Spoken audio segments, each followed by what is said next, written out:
여러분 안녕하세요. 오늘은 테슬라가 지난 며칠 동안 보여준 움직임, 그 안에 담긴 흐름을 짚어보고 자동차 회사를 넘어선 AI 기업 테슬라라는 정체성이 어디까지 현실이 되고 있는지, 그리고 그 변화가 실제 도로 위에서 어떻게 드러나고 있는지 살펴보면 지금 테슬라가 어떤 길을 열고 있는지 선명하게 보이실 겁니다. 들어가기 전에 한 가지만 안내드리겠습니다. 시장 변동성이 큰 구간에서는 감이 아니라 근거 있는 정보가 수익을 결정합니다. 그리고 참고로 더보기 버튼에 링크 하나 남겨두었습니다. 설문 작성해 주시면 제가 직접 정리한 기관 수급, 주도주 흐름, 다음 랠리 후보 리스트를 가장 먼저 받아보실 수 있어요. 영상에서 다 말하지 못한 내용까지 모두 담아놨으니까 투자하시는 분들은 시청 후 꼭 챙겨가세요.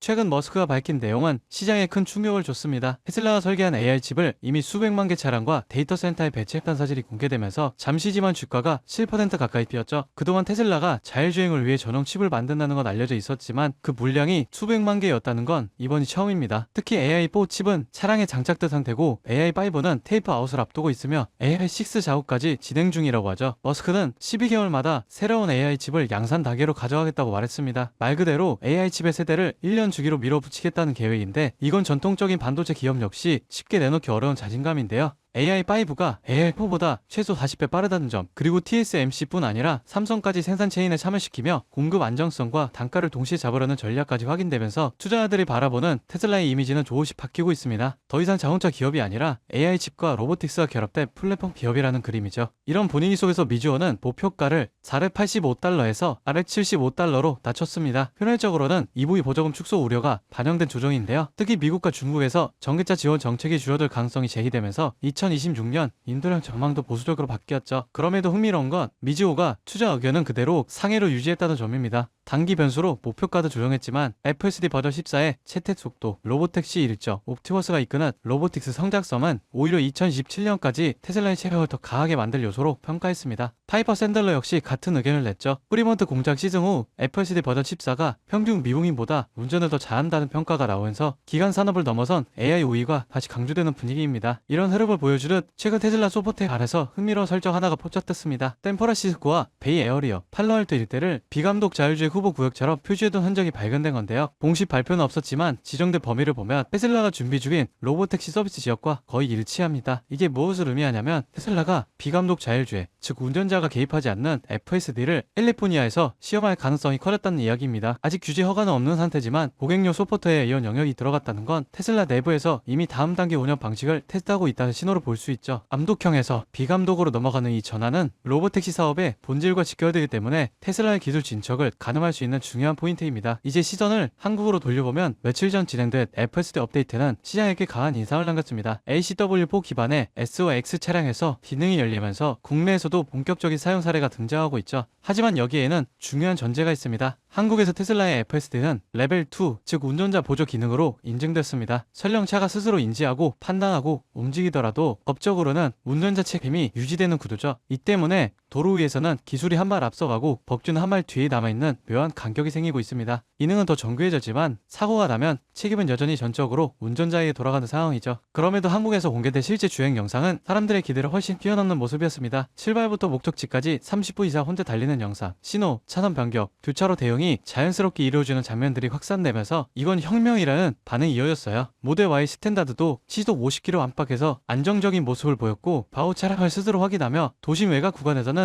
90% 이상 자동 주행이 가능했습니다. 물론 비보호 좌회전처럼 예외적인 장면에서는 주춤하거나 놓치는 모습도 있었지만 데이터가 더 쌓이면 이런 영역도 빠르게 개선될 가능성이 높죠. 테슬라가 국내 모델 3와 모델 Y에도 FSD 확대를 암시하고 있지만 등매 규제 특성상 시간이 더 필요하다는 전망도 있습니다. 다만 영상 하나만 봐도 기술이 얼마나 현실로 다가왔는지 체감할 수 있기에 한국 시장의 반응이 다시 주목받고 있습니다. 테슬라의 AI 칩 로드맵, FSD의 진척 속도, 그리고 실제 도로 위에서 확인된 변화까지 살펴보면 지금 테슬라는 기술과 시장이 동시에 움직이며 하나의 방향을 향해 수렴하고 있다는 느낌을 줍니다. AI 칩이 토대를 만들고 FSD가 현실을 열고 실주행 데이터가 미래 속도를 결정하는 흐름, 이 길이 어디로 이어질지 앞으로 차분하게 같이 지켜보겠습니다.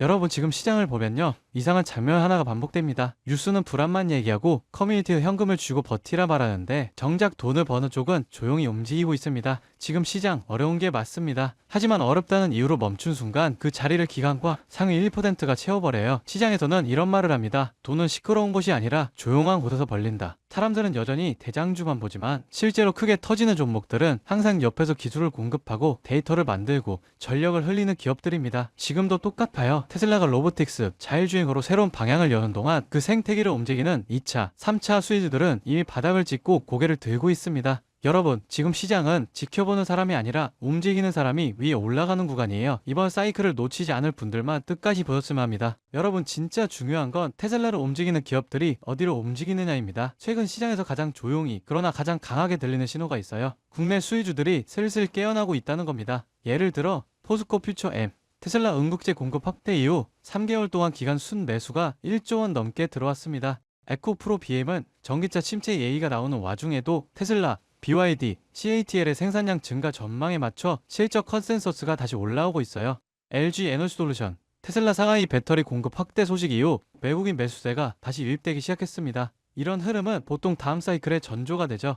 만도, 항우시스템 같은 자율주행, 전장 수혜주는 아직 시장이 다 보지도 않은 상태에서 이미 바닥 대비 15%에서 70%씩 회복했습니다. 이건 앞으로 몇 년 동안 움직일 AI, 로보틱스, 전기차 인프라 자금의 첫 발걸음이에요. 사람들은 여전히 대장주만 쳐다보지만 실제로 가장 강하게 터지는 건 이런 기업들입니다. 여러분, 이런 건 뉴스 나오고 나서 보면 이미 늦어요. 기관, 헤지펀드, 글로벌 자본은 미래가 아니라 확정된 미래에 먼저 돈을 넣습니다. 그 확정된 미래가 지금 어디에 있느냐? 바로 AI 전력 인프라, 전장, 배터리, 로보틱스 수혜주들이에요. 지금 이 순간에도 소리 없이 준비하고 뒤에서 모멘텀을 쌓아온 기업들이 폭발적인 상승을 위한 차곡차곡 발판을 마련하고 있습니다. 지금 딱 멈춰서서 보기만 한다면 그들은 이미 1% 올라간 고지 위에서 2%, 3%를 준비하고 있을지 모릅니다. 지금 움직인다면 고지 위에 올라설 기회가 실제로 남아있습니다. 이 기회를 잡으실 방법은 간단합니다. 영상 아래 더보기 버튼 눌러보시면 파란색 링크 하나가 보이실 거예요. 클릭 후 간단한 설문 한 번만 작성해 주시면 핵심 수혜주들의 구체적인 자료와 기관, 외국인 수급, 실적 모멘텀, 다음 사이클의 방향까지 제가 직접 정리한 내용을 순차적으로 전달해 드리겠습니다.